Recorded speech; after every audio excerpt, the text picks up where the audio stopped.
दोस्तों नमस्कार। मैं विवेका। आप देख रहे हैं खबर बिहार 24।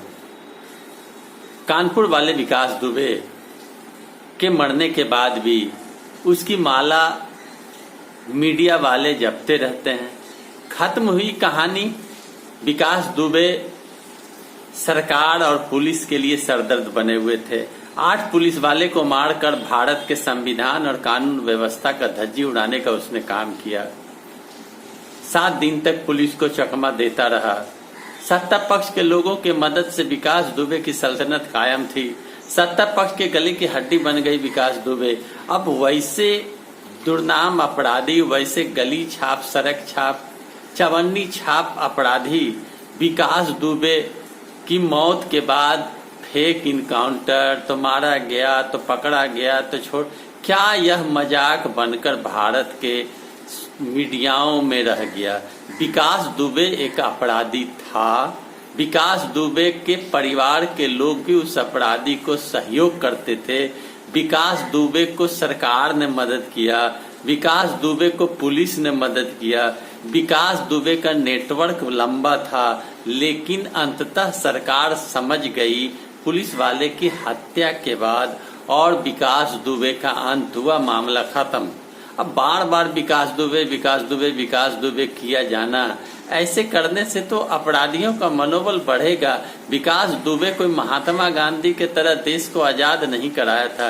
विकास दुबे ऐसा सड़ा हुआ, समाज का सड़ा हुआ व्यक्ति था जो ब्राह्मण जाति के लिए भी कलंक बना हुआ था।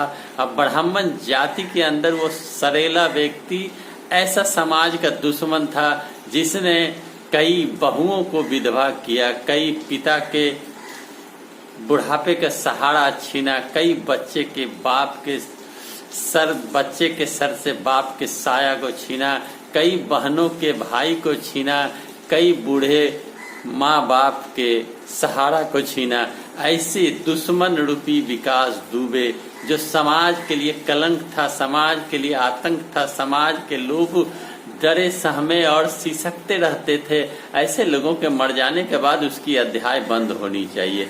मर गया ऐसा दुश्मन समाज का जो समाज को गंदा करे, जिसकी सोच गंदी हो, चवन्नी छाप व्यक्ति अरबपति खरबपति बन जाए, ऐसे सड़े हुए व्यक्ति का नारा विकास दुबे करना उचित नहीं है। हाँ, ब्राह्मण समाज का सबसे बड़ा अपराधी कह सकते हैं आप। ब्राह्मण समाज के अपराधी होने के नाते इन्होंने ब्राह्मणों की ही केवल हत्या की। ब्राह्मण की हत्या की लड़ी लगा दी इसने। अपराधी किसी जात धर्म का नहीं होता। अगर कोई ब्राह्मण यह समझ रहे हो कि विकास दुबे ब्राह्मण है, उसकी मौत हो गई, बड़ी सल्तनत थी, तो उसकी पृष्ठभूमि को उलट कर देख लें। जितने भी लोगों को उसने हत्या की है, 90% ब्राह्मणों की हत्या की।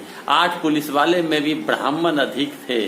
सारे ब्राह्मणों के दुश्मन थे वो विकास दुबे। इसलिए ब्राह्मण जाति को यह गर्व नहीं करना है कि वो ब्राह्मण था, गलत हो गया, मारा गया, इनकाउंटर फर्जी है, ये है वो है। अपराधी किसी भी जात और धर्म का समर्थक नहीं होता।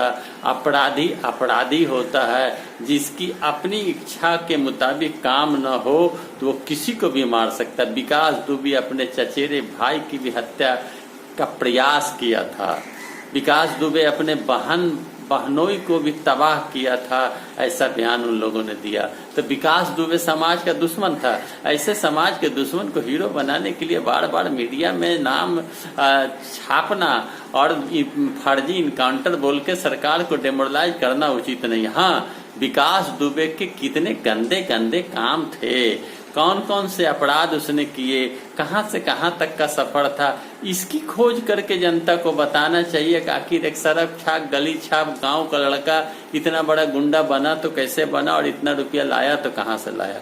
ये खोज होनी चाहिए, न कि फर्जी इनकाउंटर है तो गलत तरीके से गाड़ी उलट दी गई, तो पत्रकारों को रोक दी गई, तो ये कर दी गई, वो कर दी गई। आखिर करे तो क्या करे पुलिस? क्या 8 पुलिस शहीद हुए? क्या वो किसी के पिता, किसी के पति, किसी के बेटे नहीं थे, किसी के भाई नहीं थे?